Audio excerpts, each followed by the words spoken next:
পল্লবী থানার যুবদলের সদস্য সচিব গোলাম কিবরিয়া হত্যা মামলার এজাহারনামীয় আসামি সহ দুজন শীর্ষ সন্ত্রাসীকে গ্রেফতার করতে সক্ষম হয়েছি।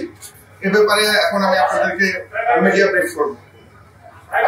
আপনারা জানেন যে গত 17 নভেম্বর 2025 তারিখ সন্ধ্যায় ঢাকা মহানগরীর পল্লবী থানাধীন মিরপুর 12 এলাকায় বিক্রমপুর স্যানিটারি ও হার্ডওয়্যার দোকানে 6 জন অজ্ঞাতনামা সন্ত্রাসী প্রকাশ্য দিবালিকায় পিস্তল দিয়ে বুকে ও পিঠে অতর্কিত গুলি করে পল্লবী থানা যুবদলের সদস্য সচিব গোলাম কিবরিয়াকে হত্যা করে।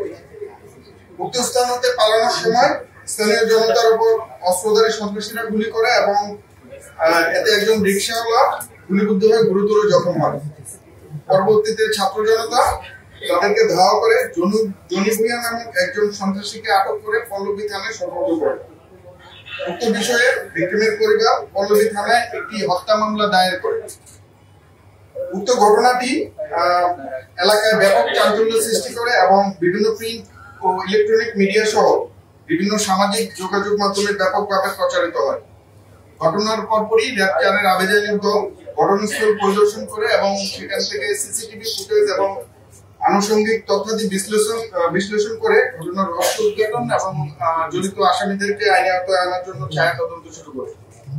তারই ধারাবাহিকতায় গতকাল রাতে আমরা সাভার থানাধীন বিরুলি এলাকা হতে গোলাম কিবরিয়া হত্যা মামলার এজাহারনামীয় আসামি এবং হত্যাকাণ্ডের নির্দেশদাতা ও পরিকল্পনাকারী মোহাম্মদ মনির হোসেন ওরফে সোহেল ওরফে পাতা সোহেল এবং জিএমপির টঙ্গী পশ্চিম থানাধীন উক্ত আসামিগণ পেশাদার হত্যাকারী এবং তাদের বিরুদ্ধে বিভিন্ন থানায় একাধিক মামলা রয়েছে।